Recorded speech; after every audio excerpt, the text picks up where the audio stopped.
Blast movie release ஆகி தியேட்டர்ஸ்ல சக்சஸ்ஃபுல்லா run ஆயிட்டு இருக்கு அண்ட் விண்டேஜ் அர்ஜுன் சார் திரும்ப பார்த்த மாதிரி இருக்குன்னு நிறைய பேர் சொல்றாங்க.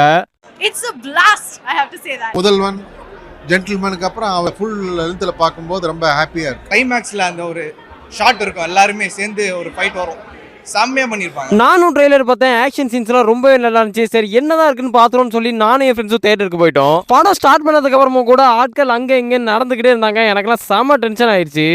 வந்துட்டாங்களா அம்மா அந்த வந்துட்டான்ப்பா, இவன் மூஞ்சில ஃபிளாஷ் லைட் அடிப்பான். நீ சீட்டு தேடி நீ உட்கார்றதுக்குள்ள நம்ம படம் பார்த்த மாதிரி தான் இன்னைக்கு. ஒரு வழியா டைட்டில போட்டு படத்தை ஆரம்பிச்சு விட்டாங்க. படத்தோட கதை என்னன்னா, ஒரு 100 ரூபா நோட்டுக்காண்டி நம்ம ஆக்ஷன் கிங் குடும்பத்தையே வெளில கொள்ள வரான். என்ன இவனும் குழப்புறா? ஆமாங்க, அந்த 100 ரூபாக்குள்ளதான் 1000 கோடி ரூபா ஒளிஞ்சிட்டு இருக்கு. 10 ரூபா தாள், இதுல 10 1 ரூபா இருக்கா? நம்ம வில்லனோட 1000 கோடி ரூபா துபாயில ஒரு இடத்துல மாட்டிட்டு இருக்கோம். இந்த 100 ரூபா நோட்டை கொண்டு போய் கொடுத்தாதான் அந்த 1000 கோடி ரூபா நம்ம வில்லனுக்கு கிடைக்கும். அந்த 100 ரூபாய் அங்க இங்கன்னு சுத்தி கடைசியில் நம்ம அர்ஜுன் சார் குடும்பத்திலே வந்து மாட்டிக்கும். இதை தெரிஞ்சுக்கிட்ட வில்லன் நம்ம ஹீரோட குடும்பத்துக்குள்ள ஆட்கள் அனுப்புறோம். அவங்க எல்லாரையும் நம்ம ஆக்ஷன் கிங்கும் அவரோட குடும்பமும் சேர்ந்து எப்படி அடிச்சு பறக்க விட்டாங்கிறதாங்க இந்த படத்தோட கதை. இந்த படத்தோட ஹைலைட்டே அர்ஜுன், அபிராமி, பிரீத்தியோட ஆக்ஷன் சீக்வன்ஸ் தாங்க. இவங்க ட்ரியோல வர ஆக்ஷன் சீன்ஸ் எல்லாமே தியேட்டர்ல சும்மா பிளாஸ்ட் ஆயிடுச்சு. அப்ப இவனையும் ஒளிஞ்சிருக்க வச்சு 2 பேரையும் என்ன பண்றது?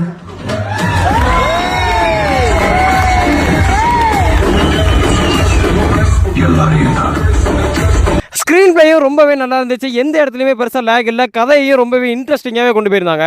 எனக்கு படத்திலேயே ரொம்ப பிடிச்சதுன்னா, புருஷன் பொண்டாட்டி பொண்ணுன்னு 3 பேரும் வில்லன் அடி வாங்கி தோக்குற நிலைமைக்கு போகும்போது ஒரு கேரக்டர் என்ட்ரி ஆகும் பாருங்க, நல்லா செத்துட்டேங்க. இந்த படம் முடிஞ்சு வெளியே போகும்போது ஆடியன்ஸுக்கு ஒன்னே தான் தோணும், இந்த மாதிரி யங் டைரக்டர்ஸுக்கு வாய்ப்பு கொடுத்து நல்ல ஸ்டோரிஸ் சூஸ் பண்ற ஏஜிஎஸ் என்டர்டெயின்மெண்ட்ஸ்க்கு நான் ஒரு பெரிய சல்யூட் கொடுத்துக்கிறேன்.